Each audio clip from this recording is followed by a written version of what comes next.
Continues to be significant attention on the weight loss drug craze. And while these drugs may trim your waistline, it may not cut your medical costs. That's today's Health Watch. And joining us now is Dr. Chae, a weight loss expert and bariatric surgeon over at HealthONE Sky Ridge. Doctor, always good to see you. We appreciate you being here. Thank you for having me, Brian. Of course, of course. So in general, how do these weight loss drugs work? And more importantly, doctor, are these drugs safe?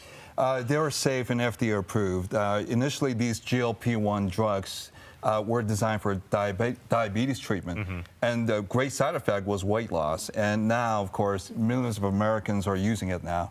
I think what's really important, though, is that it's still not a magic bullet. There's some limitations that have come out recently on major studies that show in a 2-year time frame, only 1 out of 4 people stay on target and stay with the therapy, and 3 out of 4 drop out. Yeah. And also the cost.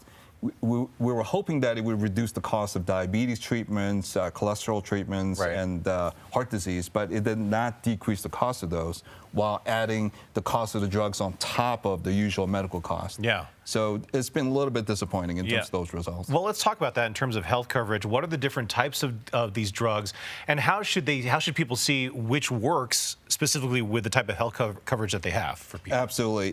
For example, I think Blue Cross Blue Shield, about 20% of people on that insurance are covered for these drug treatments, the GLP-1 drugs. So it's not many. However, people with obesity and what we call comorbidities, heart disease, diabetes, will qualify, including Medicare and Medicaid will also cover those as well for those conditions. Yeah. So I think it's important to talk to your family doctor about how you qualify medically to get coverage from insurance companies. Okay, we've established that these are life-saving drugs, but they are expensive.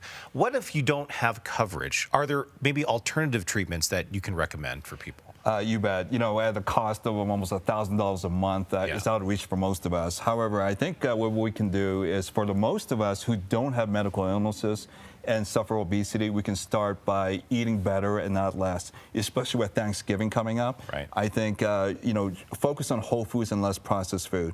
For those of us suffering medical illnesses like diabetes and heart disease, I think it's important to get together with our family doctors to look at more affordable medications that will be covered by insurance. Yeah, and these are drugs that you have to take on a weekly basis, correct? Yes, sir. Yeah, you do. You bet, Brian. Yeah. These are weekly injections that you have to do indefinitely. There is no a limited time frame therapy for this, because what we're finding is that when you stop the therapy, the weight starts to come back and the diabetes and all the comorbidities. Yeah. And of course, those people who are resistant to any of these medications, they also qualify for surgery as well. Yeah, well, if anything else, this has become pretty much a craze. I mean, a lot of people are at least very interested in perhaps pursuing these types of drugs for sure.